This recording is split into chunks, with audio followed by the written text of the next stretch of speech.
What is going on, everybody, and welcome to a brand new video on my channel. Today is day number 2 of uploading a video every single day until the end of the year. That's 138 days straight. And as I said, day number 2, if you missed day 1, those were the biggest downgrades that we expect going into FIFA 22. Today, I've got the biggest upgrades going into FIFA 22. And with upgrades, there's kind of a lot more to pick from. So if you guys want to see a part 2 of this, make sure to drop a like on the video down below. And let's hop right into it, because there are some saucy upgrades that we've got to get through in episode number 1. And the first one, we're not starting off slow. We've got Reuben Dias, a +4 upgrade. He obviously had a spectacular year for Manchester City, and there's some shouts for him to get into the World 11 this year. I don't know if it'll happen or not, but he definitely had a great year. And that is going to be shown with that +4 upgrade. Now, you'd want it to be more pace. Honestly, he's got the defense, he's got the physicality, he's just a little bit slow, so you could probably see this fall into SBC fodder as the months go on in FIFA 22, but definitely deserves the upgrade that he's getting. This might not be the biggest upgrade of the video, but it probably is the most exciting one. The Llorente, nobody's talking about how this card is going to look in FIFA 22.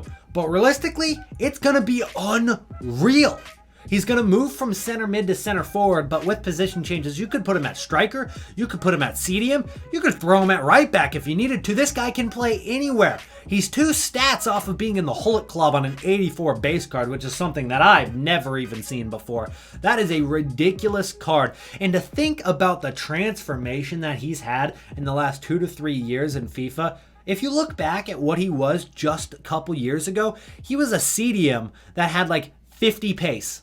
And now he's a center forward / striker with 87 pace and a crazy good card to go along with it. I'm excited to use this in a starter team if I can afford it, but what a card, and a cool new face render as well. Let's head back to the Premier League, where we're going to see a lot of players in this video. We've got Callum Wilson, and +4, I'll give it to you. It's a little bit generous, but I think he deserves it. I mean, if you compare him and how other 82 to 83 rated players have performed in the last few years, I mean, Callum Wilson is up there with him, maybe performing better than them. So I think he deserves the upgrade. I think he's been done a little harshly in the past couple of years, and he's just due for this big upgrade now because he had a pretty good year last season with 17 goal contributions. 2 years ago, he had a really good season with Bournemouth, but he did have kind of an off season in between, so I kind of get it. But I think he deserves a pretty big upgrade. Maybe 80 or 81 is a little bit more fair, but I threw him at 82 because he was in my fantasy team last year and I really liked him. Lucas Paqueta is kind of one of Brazil's new and up-and-coming stars. Although he is already 23 years old, that's still young, and he's kind of become a staple of that starting 11, and he also had a really good year with Lyon. So I think a +5 is justified. He had a really good season with Lyon with, I believe it was 14 goal contributions, and that's from center mid as well, which is even more impressive than, you know, the Callum Wilson from striker with 17 goal contributions in my opinion.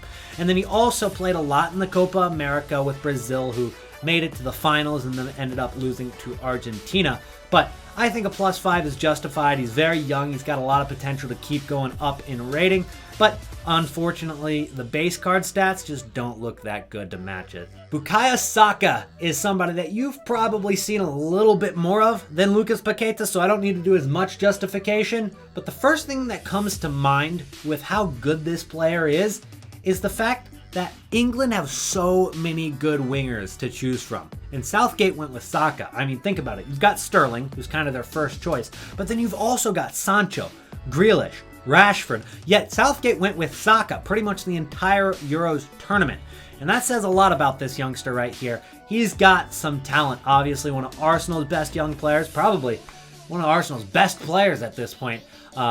But let's be real, that's not saying too much anymore. I'm sorry, Arsenal fans. That was a low blow. This guy is an absolute engine. I mean, he's played like freaking every other day for the entirety of the year. All right, that's an exaggeration, but he played the entire La Liga last year. Then he hopped into Euros with Spain. Then he hopped into the U23 Olympics with Spain. And then he started on Sunday against Real Sociedad. I mean, he's trying to make a name for himself. And he's got some big shoes to fill because a lot of people are comparing him to the likes of Xavi and Iniesta. Now, with Barca's budget, I don't know how much of his future career is at Barcelona, But being from La Masia, he's one of the big gems that they've got right now. And they better not take him for granted because he is absolutely special.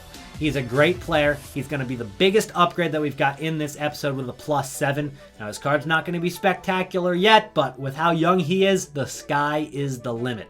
This next one is really hard for me to record given how biased I am. I really honestly think that Erling Haaland is a god amongst men. I think he might be the second coming of Jesus. I probably would even go out to say that every single pitch he steps on, they need to build a statue of him outside the stadium. I don't care where it is. He deserves that, all right, because he's that good.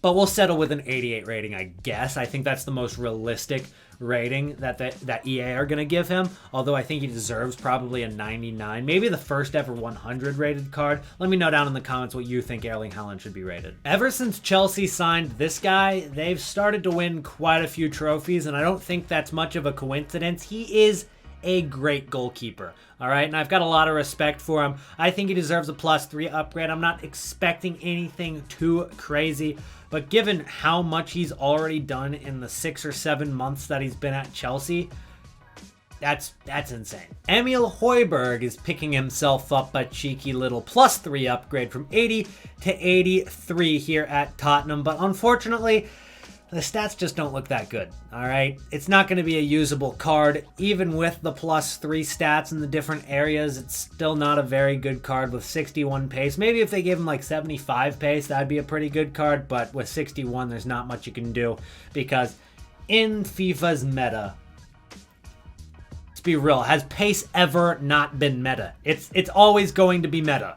So, unfortunately, Højbjerg is not going to be that usable, but now that he's 83 rated, you can use him in some SBCs. Earlier, I mentioned that Pedri was going to be the highest upgrade of the video. I lied. I apologize. I completely forgot that I added Giovanni Reyna, but I also forgot that Giovanni Reyna was 68 rated at the beginning of FIFA 21, which is insanely low.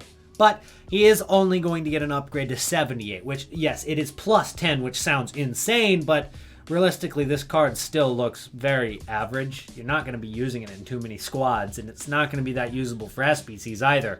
But he definitely deserves an upgrade, okay? I know I'm American, and I'm a Dortmund fan, and so I'm probably going to get a lot of comments saying, oh, Erling Haaland shouldn't be upgraded this much. Giovanni Reyna shouldn't be upgraded this much. Marco Reus shouldn't be 92 rated like you told me.